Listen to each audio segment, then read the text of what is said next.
not for you. Parang sinasabi na itong person na to guys, hindi talaga para sa iyo ito. Kasi kapag pinaglaban mo ito, parang puro sufferings mga kapigsi yung iyong ma-experience guys. Parang nilalaro ka lang nito. Nilalaro ka lang nito ang person na to, pinapadama ka lang niya, ganyan. Pero pwedeng meron din siyang intention na may makuha sa'yo or whatever, pwedeng pinaperahan ka, ganyan. Pero lumalabas na yung totoong intention na to mga kapigsi, and nakita mo naman na for some of you talagang sinungaling itong person na to.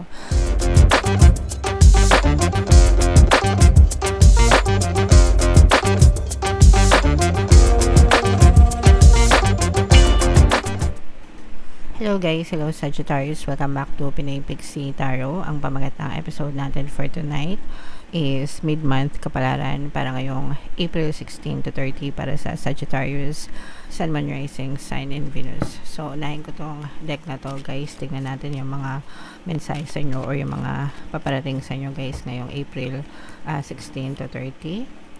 So, for some of you guys, medyo stressful. Medyo may stress kayo guys, anxiety. So, iwasan nyo mag-overthink mga kapigsi kasi kapag nag-overthink kayo, mas lalo kayong may stress. Libangin nyo yung sarili nyo mga kapigsi para maputol yung pattern of thoughts. And, meron tayong subliminal meditation guys, Tagalog guided meditation.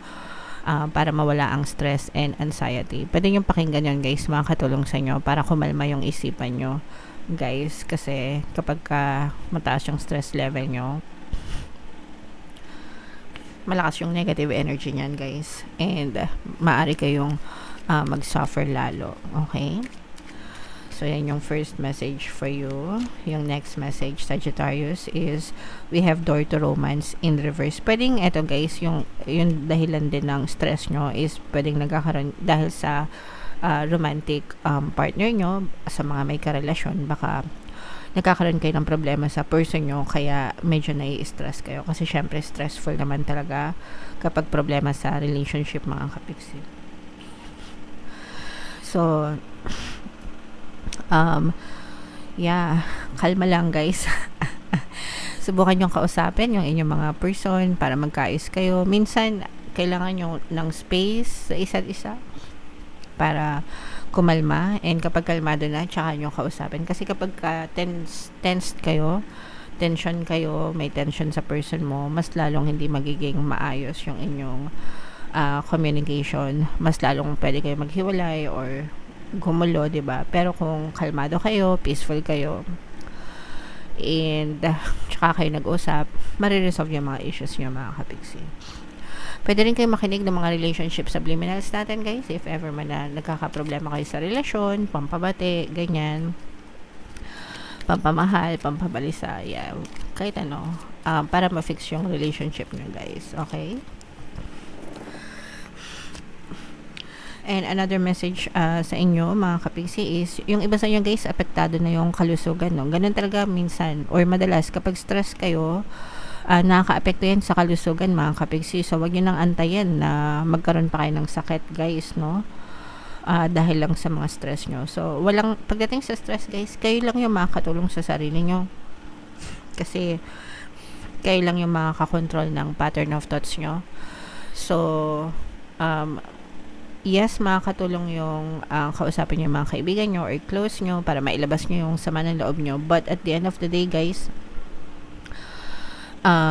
walang maidudulot yung pag-overthink, lalo lang lalala yung nararamdaman nyo, and maaari pang makompromise yung inyong kalusugan. So make sure na pag-ingatan nyo mga kapigsi. Wag nyo nang hayaan lumala.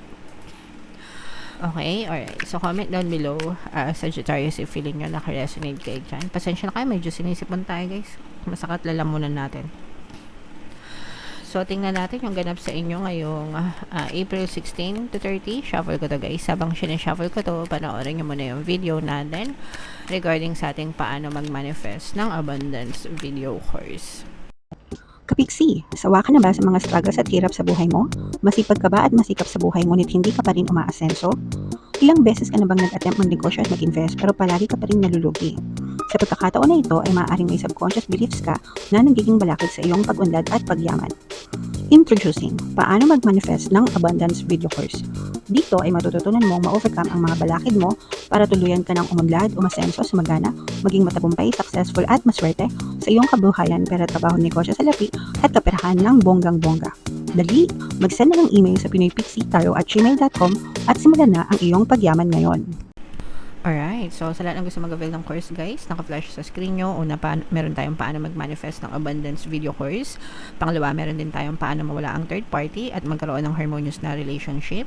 And meron din tayong paano pabalikin si ex revised breakup. So sa mga interesado guys, mag-send lang kayo ng email sa pinoypixitaro@gmail.com.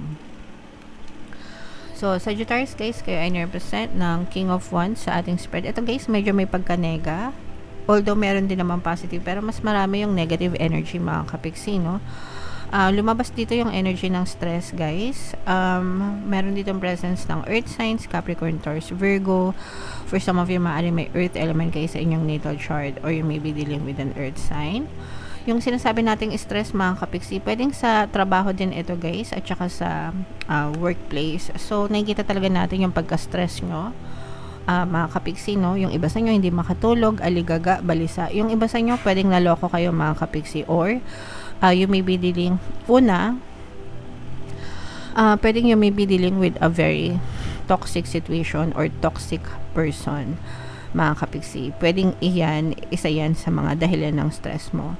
Pangalawa, pwedeng may nanloko sa inyo guys, no? Or may manluloko sa inyo. So, medyo mag-ingat kayo sa mga pinagkakatiwalaan nyo. Feeling ko ito guys, yung manloloko na ito, pwedeng ito yung sa romantic relationship nyo mga kapiksi, no? Pwedeng dahil sa third party mga kapiksi, lalo na kung meron third party yung person mo na kasamahan niya sa trabaho. So, ganun yung nakikita natin na some kind of betrayal dito pagdating sa relationship, na yung person mo, baka meron siyang katrabaho, tapos yung katrabaho niya, pwedeng third party niya. Although, hindi siya magre-resonate sa lahat, guys, no? Wag niyong akusahan yung mga person nyo. Hindi naman ito personal reading. Ito ay general reading lang. Pero, napipick up natin yung energy ng mga ganong scenario.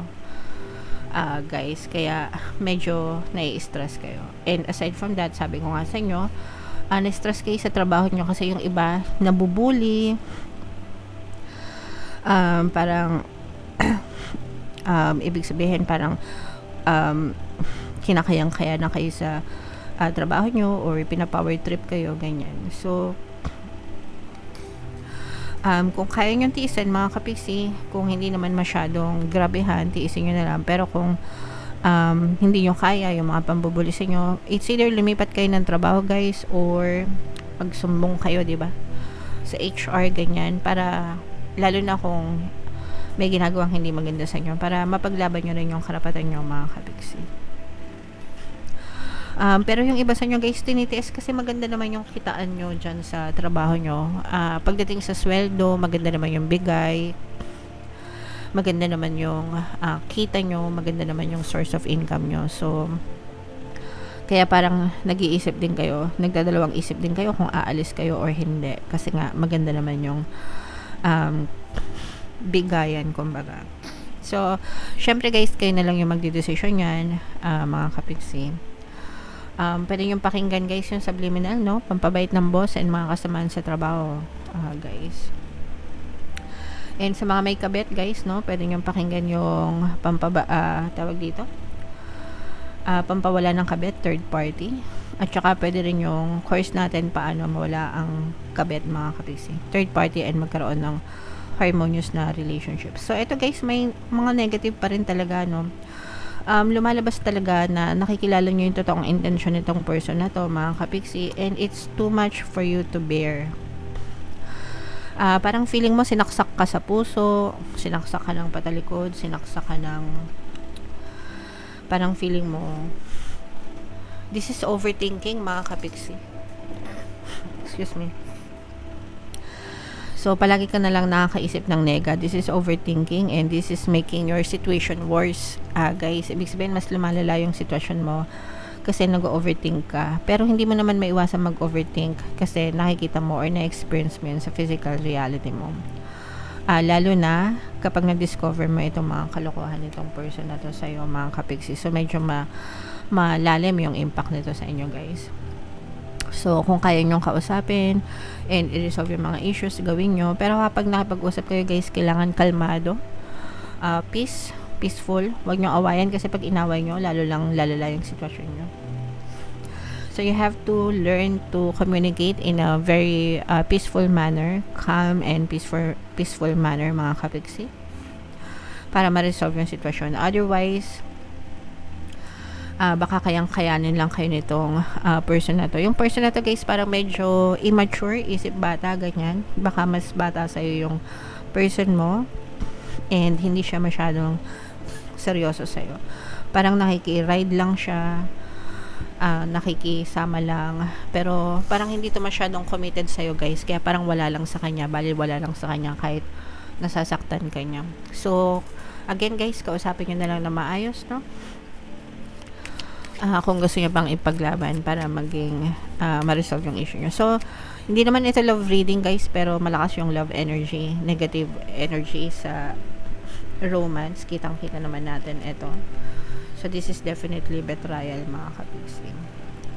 So, syempre, wag niyong i-mind yan. Ang i-mind nyo lang itong magandang sahod, no? Magandang kitaan kasi yan lang yung magandang energy sa inyo.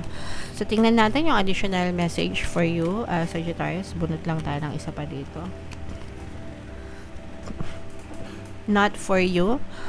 Parang sinasabi na itong person na to guys, hindi talaga para sa iyo ito. Kasi kapag pinaglaban mo ito, parang puro sufferings mga kapigsi yung iyong ma-experience guys. Parang nilalaro ka lang nito. Nilalaro ka lang nitong person na to, pinapadama ka lang niya, ganyan. Pero pwedeng meron din siyang intention na may makuha sa'yo or whatever, pwedeng pinaperahan ka, ganyan. Pero lumalabas na yung totoong intention na to mga kapiksi, and nakita mo naman na for some of you talagang sinungaling itong person na to. So again guys, this will not resonate with all, pero malalaman mo yun kung nakaka-resonate ka kasi alam mo naman yung pagkatao ng person mo. So ingatan nyo na lang yung sarili nyo guys, and wag nyo hayaan na abusuhin kayo para hindi na kayo lalong masaktan pa.